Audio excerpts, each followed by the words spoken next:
ये सभापति अयोग्य व्यक्ति है, ये असक्षम है कार्य करने में। यह व्यक्ति जनता के वोट को लेकर, जनता के जनादेश को लेकर आज जनता को अपमानित कर रहा है। ये भ्रष्टाचार नहीं है तो क्या है? सभापति से ये मेरा जवाब है, उससे आप जवाब मांगिए। बताइए आम जनता को और आम जनता के जनहित में उस एलईडी डिस्प्ले लाइट का क्या काम है? सभापति से मेरा सवाल है कि आप जवाब दो और ढाका को बाहरी दलालों से मुक्त करो। सम्मानित पार्षदों के साथ धोखाधड़ी हो रही है, सम्मानित पार्षदों के साथ भेदभाव हो रहा है। ऐसे 10 से 8 पार्षद हैं जिनको कोई लाभ नहीं दिया जा रहा है, उनकी बात नहीं सुनी जा रही है, उनकी योजनाओं में उनको शामिल नहीं किया जा रहा है। सभापति से मेरा सवाल है कि क्या वह प्राइवेट स्थल, वह हॉस्पिटल, वह स्कूल, वह विद्यालय, वह मार्केट क्या राजस्व के अंदर में आता है? कचरा का अंबार लगा है और जेसीबी कहाँ, ये किसी को खबर नहीं है। मसाज जूस निकाला गया है, क्या उद्देश्य रहा? देखिए, नगर परिषद के सभापति को चुने हुए जनता के द्वारा आज 2 वर्ष हो रहे हैं। आज ही के दिन 11 जून को इस चुनाव का परिणाम आया था। 2 वर्षों में जनता ने क्या खोया, क्या पाया, जनता को क्या मिला, क्या अपने जिम्मेदारी का, जवाबदेही का उन्होंने निर्वहन किया है, आज इन्हीं बातों के लेकर आपके बीच आए हैं। मसाल जुलूस जनता के हित में लेकर आए हैं। मैं आपको बता दूं, पिछले 2 सालों में इनका भ्रष्टाचार इस कदर बढ़ा है और इन्होंने जनता से जो वादे किए थे उस वादों को जनता के जनादेश का अपमान करते हुए धकेलने का काम किया है। मच्छर फॉगिंग की मशीन और जेसीबी की मशीन खरीदारी हुई। आज वो मच्छर फॉगिंग की मशीन कहाँ है? शहर में मच्छरों का हाल आपके सामने है। जेसीबी का क्या काम हो रहा है? शहर में कचरा का अंबार लगा है और जेसीबी कहाँ, ये किसी को खबर नहीं है। इन्होंने शहर के आधो हिस्सा में, आपको याद होगा कि तिरंगा लाइट लगाया था, तिरंगा लाइट खंभों पे लगा था शहर के आधो हिस्सों में। ये सवाल है सभापति से कि क्या नगर परिषद के वो आधे नगर परिषद के सभापति हैं या पूरे नगर परिषद के सभापति? ये उनसे सवाल है, आप उनसे जवाब ले लीजिएगा। एक साथ साइन बोर्ड, उन्होंने लोकेशन को आइडेंटिफाई करने के लिए, शहर के गलियों को, लोकेशनों को आइडेंटिफाई करने के लिए उन्होंने साइड बोर्ड लगाया। जिस साइन बोर्ड, एक जगह पे 4-4 साइन बोर्ड लगे हैं। आप देखिए ढाका से निकलने के क्रम में, आने के क्रम में, जबकि एक साइन बोर्ड में काम हो सकता था। यह साइन बोर्ड उन जगहों को इंडिकेट कर रही है जो सार्वजनिक स्थल तो है ही है, प्राइवेट स्थलों को भी इंडिकेट कर रही है कि ये फलाने का मार्केट है। सभापति से मेरा सवाल है कि क्या वह प्राइवेट स्थल, वह हॉस्पिटल, वह स्कूल, वह विद्यालय, वह मार्केट क्या राजस्व के अंदर में आता है? क्या ढाका नगर उससे टैक्स लेती है? नहीं लेती है। ये उनसे मेरा सवाल है। सवाल है 45 लाख रुपये में ढाका में एक ऑडिटोरियम बनता है। 45 लाख रुपये का ऑडिटोरियम बन के तैयार होता है। न इन्होंने ज़मीन खरीदारी की, न इन्होंने बिल्डिंग बनाई, केवल मेंटेनेंस करके, एक रंग पोताई करके, कुछ कलर दे के, कुछ बॉल बत्ती लगा के 45 लाख से अधिक का निकासी लोग करते हैं। ये भ्रष्टाचार है, इस पर वो जवाब दें। पार्क निर्माण हुआ ढाका में और माँ जानकी का पीछे, मार्केट के पीछे माँ जानकी का जो कुआं है, वो कुआं का सौंदर्यीकरण हुआ। दोनों की स्थिति आपके सामने है, उसमें भी भ्रष्टाचार मामला है। सभापति जवाब दे। सीमेंटेड बेंच अभी मार्केट में दिखाई पड़ा होगा।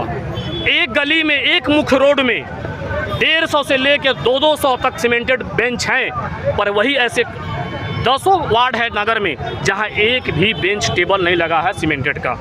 क्या ये आधा परिषद के सभापति हैं या पूरे परिषद के सभापति हैं? ये जवाब दे।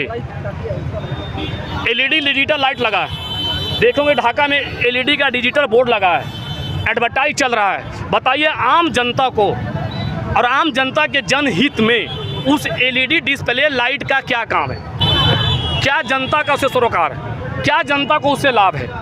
ये सवाल है उनके साथ।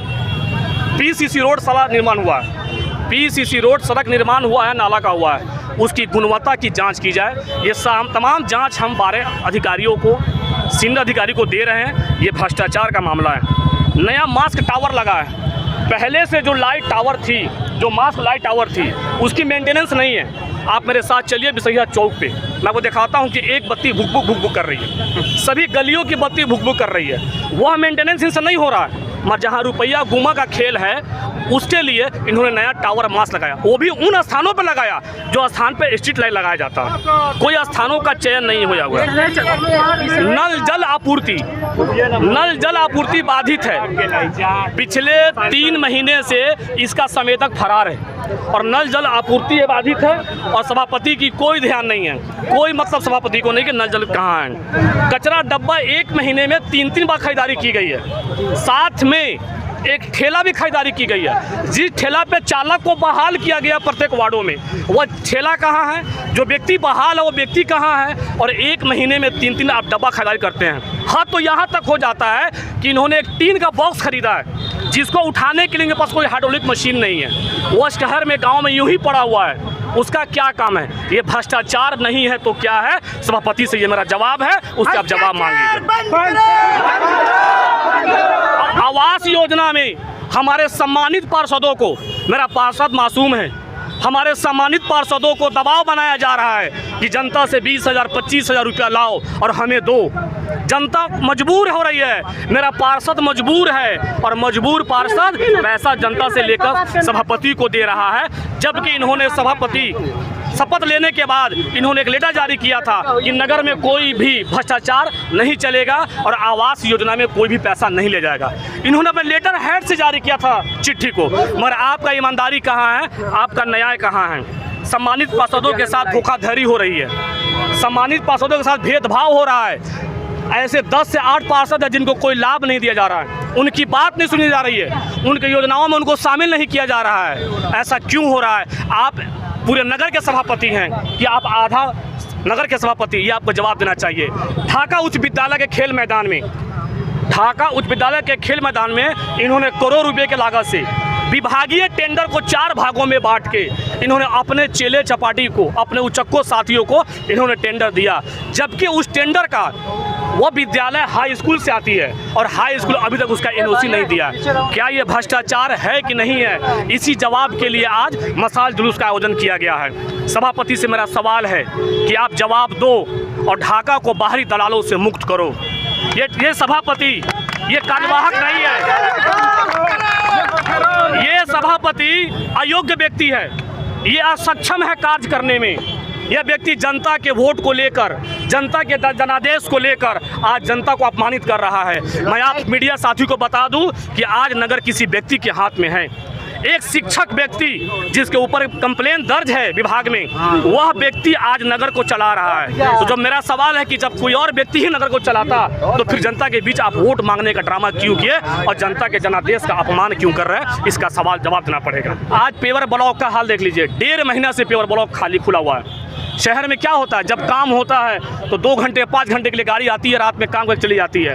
1.5 महीने से लोग गिर रहे हैं। आज हर व्यापारी परेशान है, हर यातायात वाले परेशान हैं, हर आम जनता परेशान है, मगर संवेदक इनका फरार है। क्या जवाबदेही नहीं है नगर परिषद की? जवाबदेही है, ये उनसे मेरा सवाल है। और सबसे आखिरी सवाल, सबसे आखिरी बात आपके बीच छोड़ के जा रहे हैं। ये 2 वर्ष पूरे हुए हैं, ये 2 वर्ष आज चुनाव को पूरे हुए हैं। सभापति से मेरा सवाल है कि 2 वर्षों का रिपोर्ट कार्ड आप जारी करें, और जब रिपोर्ट कार्ड आप जारी करेंगे तो जिन योजनाओं का आप नाम लिखेंगे कि हमने कामयाबी हासिल की, उन योजनाओं को हमने काम किया, मैं आपसे निवेदन करता हूं और पूरे नगर परिषद की जनता की तरफ से निवेदन करता हूं कि उन योजनाओं के सामने कितने सेंक्शन राशि है, उस राशि को भी अंकित करते हुए आप रिपोर्ट कार्ड जारी करें। और आप रिपोर्ट कार्ड का हम इंतजार कर रहे हैं। अगर वो रिपोर्ट कार्ड नहीं निकालते तो इसके बाद आपका अगला कदम क्या होगा? रिपोर्ट कार्ड नहीं निकालने का मतलब है कि हमाम में नंगा है, 100% भ्रष्टाचार है, भ्रष्टाचार में लिप्त है। फारूकी ने जो कहा वो सत्य साबित हुआ, जनता ने जो कहा वो सत्य साबित हुआ, यही उसका प्रमाण है।